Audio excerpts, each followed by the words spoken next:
तहरीक इंसाफ की जेल भरो तहरीक का आज तीसरा दिन है, लेकिन इमरान खान ने जिस मकसद से जेल भरो तहरीक का ऐलान किया था और पाकिस्तान तहरीक इंसाफ की जानिब से जितने लोगों की गिरफ्तारी देने का दावा किया गया था, वो दावे और तहरीक का मकसद दोनों कामयाब होते नजर नहीं आ रहे। बल्कि जिस तरह पाकिस्तान तहरीक इंसाफ के रहनुमाओं की गिरफ्तारी से बचने की वीडियो सामने आ रही है और गिरफ्तारी के बाद फौरी जमानतों की कोशिशें हो रही हैं, उसके बाद पाकिस्तान तहरीक इंसाफ की जेल भरो तहरीक जमानत कराओ तहरीक बनकर रह गई है और अदालत में भी अब इस मामले पर कहके मारे जा रहे हैं। जेल भरो तहरीक के आज तीसरे दिन रावलपिंडी में पाकिस्तान तहरीक इंसाफ के कुछ कारकुनों और रहनुमाओं की गिरफ्तारी हुई, जिसमें पाकिस्तान तहरीक इंसाफ के रहनुमा फयाजुल हसन चौहान, जुल्फी बुखारी और इसके अलावा अवामी मुस्लिम लीग के सरबराह शेख रशीद ने भी गिरफ्तारी दी। मगर बाद में फयाजुल हसन चौहान और इनके साथ गिरफ्तार होने वाले कारकुनों को पुलिस ने कुछ देर बाद इस्लामाबाद के नवाई इलाके मंदरा पर छोड़ दिया। अहम बात यह कि पाकिस्तान तहरीक इंसाफ के रहनुमा शाह महमूद कुरैशी, असद उमर, आजम स्वाति और उमर सरफराज चीमा समेत दीगर रहनुमाओं ने 2 रोज पहले गिरफ्तारी दी थी, जो अब मुख्तलिफ जेलों में है।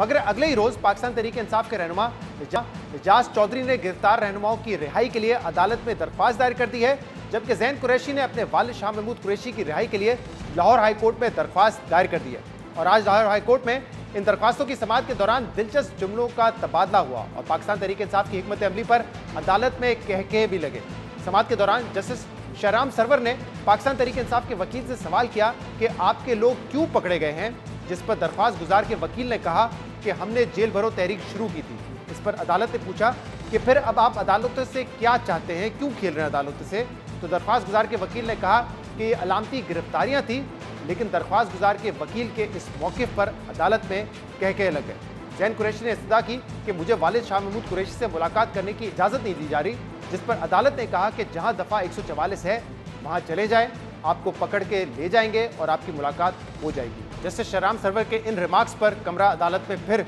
कहके लगे। पाकिस्तान तहरीक इंसाफ की जेल भरो तहरीक मजाक बनकर रह गई है, क्योंकि इनके मुखालफिन भी अब इसका मजाक उड़ा रहे हैं। पाकिस्तान तहरीक इंसाफ के रहनुमा गुलाम सरवर खान ने आज मीडिया से गुफ्तगू में कहा है कि इस तहरीक में सिर्फ कुछ लीडर्स और चंद वर्कर्स गिरफ्तारियां देंगे, इसलिए वो अपनी गिरफ्तारी नहीं देंगे। अहम बात यह है कि अब तक इस तहरीक में सिर्फ पंजाब से गिरफ्तारियां हुई हैं, जबकि केपीके में अब तक किसी शख्स को गिरफ्तार नहीं किया गया है। और दिलचस्प बात यह है कि कल पेशावर में भी लाहौर की तरह पुलिस एहलकार ऐलानात करते रहे कि जिन रहनुमाओं और कारकुनान को गिरफ्तारियां देनी है वो पुलिस की गाड़ियों में आकर बैठ जाए। मगर दूसरी तरफ पाकिस्तान तहरीक इंसाफ के रहनुमा परवेज खटक कहते हैं कि इमरान खान की कॉल पर पाकिस्तान तहरीक इंसाफ के कारकुनान जेल के दरवाजे पर पहुंच गए थे, घंटों इंतजार किया, लेकिन इंतजामिया वहां से गायब थी। तो देखते हैं कि आने वाले दिनों में जेल भरो तहरीक जब दूसरे शहरों तक पहुंचती है तो उसमें तहरीक इंसाफ को कोई कामयाबी हासिल होती है या नहीं।